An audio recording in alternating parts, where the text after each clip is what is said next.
Now, let's say he goes all the way through school, usually goes in the military service. Again, he's caught in a vice-like grip of conformity. Now, let's say he's 25 years old, out of school, out of service. What's he going to do? As a rule, he'll go back to his hometown, unless he's married, in which case he'll go to his wife's hometown. But let's say he goes back to his own hometown, he's single, he doesn't know quite what to do, he's standing on a corner one morning, and a friend that he knew in school comes up and says, "Hi there, Charlie, what are you doing?" He says, "Nothing." He said, "Why don't you come down and work where I work? It's a pretty good place, the pay's regular, we got all kinds of fringe benefits and so on," and so he does.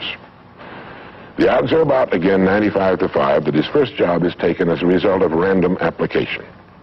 On the job, without thinking about it, the most natural thing in the world for him to do is to look around, see how the other guys are doing their job, and to begin doing his the same way, assuming that what is normal for them is normal for him. No reason for this. He doesn't think about it. He just does it.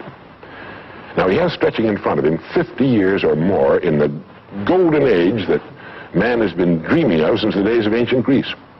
What's he going to do with these 50 golden years? We know that he works 40 hours a week, as a rule. 40 hours a week, which leaves him 72 hours a week when he's neither working nor sleeping. 72 free, discretionary hours each week to do it as he pleases. Now, at this point, of course, he's married, he has his little house and his little car, and this is about what he does with his free 72 hours every week.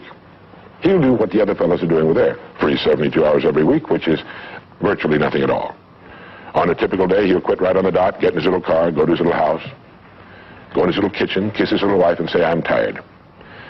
They've even figured out why he says that. The experts believe that he used to hear his father say that back when men used to get tired working during the day, and he picked it up and he repeats this every night when he gets home. He bolts his little meal and then heads for the living room where he turns on his escape box. Click. Takes 15 or 20 seconds for the screen to light up, a period of time he finds interminable, but he gets through it somehow. Maybe kicks the dog, a thumb through a magazine or something. But then the screen lights up and he does too a little bit, and there in front of him he sees people in all kinds of funny old-time costumes, all killing each other at a great rate. One expert has agreed that the average family can see more death and bloodshed and carnage on his television set in a week than Crassus saw when he crucified 6,000 prisoners on the southern road to Rome. But you know how those experts are. He could certainly be off one or two. But he sits there for about 5.5 or 6 hours. 25% of all free time now is spent in front of the tube, according to the latest statistics. Now, there's nothing wrong with this particularly, except that he's watching other people who are earning excellent incomes in the pursuit of their careers, while he doesn't make a nickel.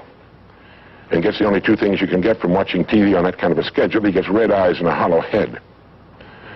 Now, this is not meant to be an indictment of television. I've got a couple of television sets at home, too. I have a couple of cars at home, too, but I don't go home at night and drive around the block for 6 hours. But he sits there for 6.5 hours until finally his wife, who's a little more practical than he is, claps him on the shoulder and she says, "Charlie, I think it's about time you went to bed. You've got to get up in the morning and go to work." And he's okay, and he shuts it off. He knows how to do that. He just shuts it off and goes to bed. Next morning he gets up and he does this all over again. He does this every day for 40 years. At the end of 40 years, he's retired, which always kind of catches him by surprise. No one's ever figured that one out either. And then he dies at 85 or 90, the way medical science is moving us along, out of sheer boredom. Well, what's the problem? Is there a tragedy here?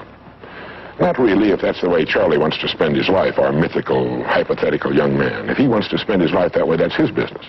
He lives in a free society, he can do anything with it he wants. But there's a terrible tragedy here if he's living that way because of the total lack of a decision. If he's living that way simply because he's still doing what he was doing in the first and second grade, and that's going along with the fellows up and down the block on the unspoken assumption that they know how to live, then there's a real tragedy there. Because they've never known how to live. Not in all the recorded history of mankind. He never finds out who he is. He never reaches into the deep depths of his abilities, his talents. He never learns that he can have just about anything he wants in the world, that he can call his own shots, tell his own fortune. And it's kind of a pity. Well, what's needed? Well, what's needed, I think, is a checklist. The first thing that he ought to have on his checklist, in my opinion, is the word a goal. A man without a goal is like a ship without a rudder. He doesn't know where he's going. He then belongs to that 95% that are just living day by day, month after month, like a starfish or an amoeba. He needs to know where he's going. Back in the early days of navigation, sailors used to see a strange sight in the Antarctic. They'd see a giant iceberg towering high out of the sea, and it would be moving against the wind. The wind would be blowing this way. The great iceberg would be moving right into the teeth of the wind. And this, of course, frightened the sailors whose ships were powered by the wind, until it was discovered that, of course, only a fraction of the great berg was visible, and that its huge, ponderous roots were caught in the great currents of the ocean. And it was being borne purposefully along its way, regardless of the winds and the tides on the surface. Well, this is what a man needs.